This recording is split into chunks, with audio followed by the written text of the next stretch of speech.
Ever feel like the future's right around the corner? Like one day we'll be telling our grandkids about how we used to drive our own cars. Yeah, it's wild to think about. All that self-driving, AI-powered tech everyone's talking about, it takes a massive amount of processing power. Yeah. And that power, well, it has to come from somewhere. Definitely. You don't get something for nothing, right? Right. And a recent My Broadband article got me thinking about this. Seems Google's going all in on a pretty surprising source to power their AI ambitions. Oh, let me guess, Bitcoin mining.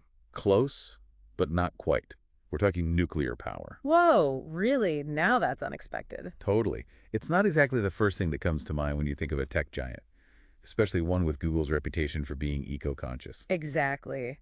But even more interesting is the type of nuclear power they're investing in. Not your old school, giant cooling tower kind of plant. Google's looking at something called small modular reactors, or SMRs for short. Yeah, exactly. And they're partnering with a company called Kairos Power, which specializes in developing these smaller, more adaptable reactors. Okay, so we're talking new age nuclear, not giant cooling towers. Yeah. But why go nuclear at all? I mean, doesn't Google pride itself on being green? They've poured tons of money into renewable energy, right? They have, in a big way. They've been really pushing for a greener image. But here's the catch. Even if we covered the entire planet in solar panels, it wouldn't be enough to keep up with the energy demands of the AI revolution. Really? Is it really that power hungry? You have no idea. Different types of AI have different energy profiles. Think of those large language models, the ones powering your chatbots and virtual assistants training. Just one of those can guzzle as much electricity as a whole town uses in a year. Yeah.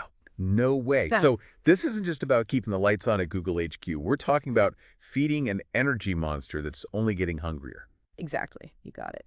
And it's a 247 buffet.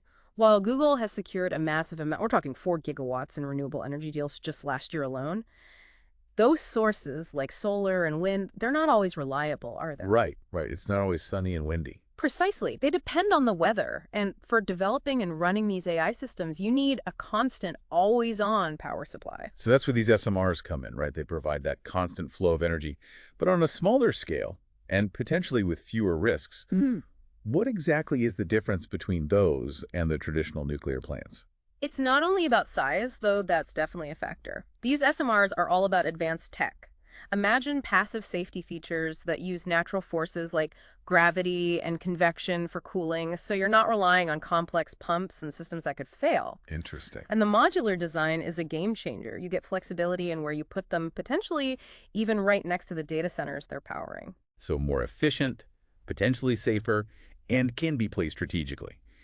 It's starting to make sense why Google might see this as a viable option, even if it ruffles some feathers. And from what I gathered in the Broadband article, it doesn't seem like they're the only tech giant diving into the energy pool. You hit the nail on the head. It's like everyone's suddenly realizing that energy is the name of the game. Yeah.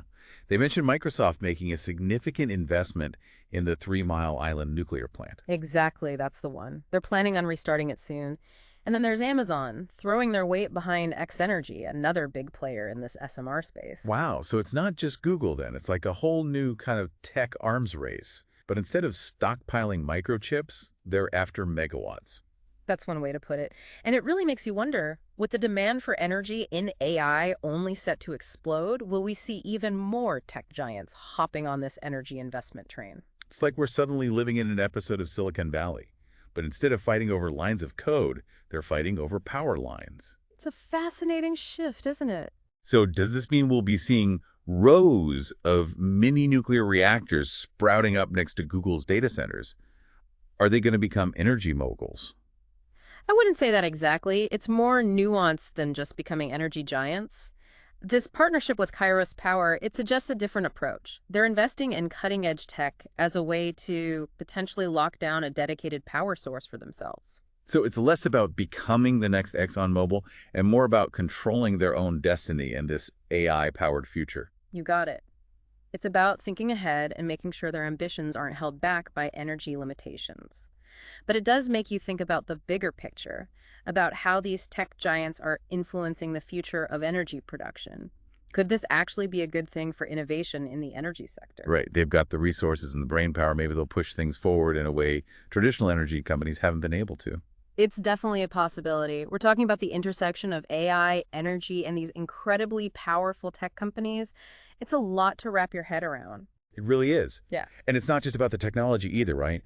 There are huge social and political implications to all of this. Absolutely. That's a critical point, especially when you're talking about nuclear power. Right? No matter how safe and efficient they make these new reactors, there's still that fear factor. Exactly. It's understandable. So the question becomes, how will people who are already a bit wary of how much power these tech companies have react to them getting involved with nuclear energy? It feels like a tough sell. Yeah. Will they see it as a necessary evil, a way to reach this greener AI-powered future everyone keeps talking about? Or will it backfire and make people even more distrustful? It's a valid concern. Are we putting too much faith in these companies to solve the very problems they're contributing to? It's a debate worth having. For sure. This whole thing is a lot more complex than it seems on the surface. We're talking about huge changes, and it's hard to see exactly where it's all headed. And that's what makes it so important to discuss. These are the kinds of conversations we need to be having, especially with AI becoming more ingrained in our lives. The decisions we're making now about tech, energy, all of it will have a huge impact down the line. It's not just about us anymore. It's about the kind of world we're leaving for our kids and grandkids. But hey, it's not all doom and gloom, right? There's potential for positive change here too. Absolutely. If we can figure out how to manage all of this responsibly, there's a huge upside. Think about a future where AI is helping us tackle climate change, developing new medical treatments, creating a more just and sustainable world. Okay, now that's a future I can get behind. And maybe, just maybe, this move by Google and these other companies could be what sparks a new wave of innovation in energy, one that leads to cleaner, safer, and more sustainable solutions. Solutions that work for everyone, not just a select few. Now, that's a goal worth striving for. Couldn't agree more. It's kind of mind-blowing when you really think about it. We're talking about the future of technology, the future of energy, and how those two are going to be intertwined moving forward. Absolutely. And the big question is, can we really have it all? Can we have these incredible technological advancements without completely trashing the planet in the process? Right, because we can't just keep powering the future with the same old methods, right? Exactly. We need a serious change in mindset. Energy can't just be an afterthought. It has to be a core part of how we develop and use these technologies. Okay, so what are our options? What are some of the paths we could take? Well, the good news is we're starting to ask the right questions. People are finally realizing just how much energy AI requires, and that's pushing researchers and companies to come up with new solutions. We're seeing some really cool things happening with energy-efficient algorithms. Oh, yeah. Well, they're developing algorithms that can achieve the same results, but using way less energy. And then you have the development of more sustainable data centers, using things like more efficient cooling systems and renewable energy sources to power their operations. Okay, so that makes sense. But what about on a larger scale? Those data centers are just one piece of the puzzle, right? Right, and that's where things get really interesting. We're seeing renewed interest in decentralized energy production, stuff like microgrids, and using more renewable energy sources. So instead of these massive power plants, we're talking about a future with thousands, even millions of smaller localized energy sources, like something out of a sci-fi movie. It sounds crazy, but yeah. Imagine your house running on solar panels from your roof, your electric car charging with wind power from a local turbine, and your AI assistant powered by a data center hooked up to a nearby SMR. That's wild. So we're talking about a future where technology and sustainability aren't at odds with each other, where progress doesn't have to mean sacrificing the planet. Exactly. And honestly, I think that's a future worth getting excited about. I'm with you on that. Well, I think we've given everyone a lot to digest today. Definitely. Every time we dive into these tech topics, it seems like we uncover even more layers of complexity. It's a wild ride. That's the beauty of it. It's an ongoing process of learning and questioning and adapting as we go. And the best part is, it's a journey we're all on together. Couldn't said it better myself.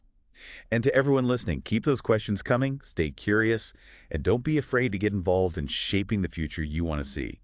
Thanks for joining us on The Deep Dive. We'll see you next time.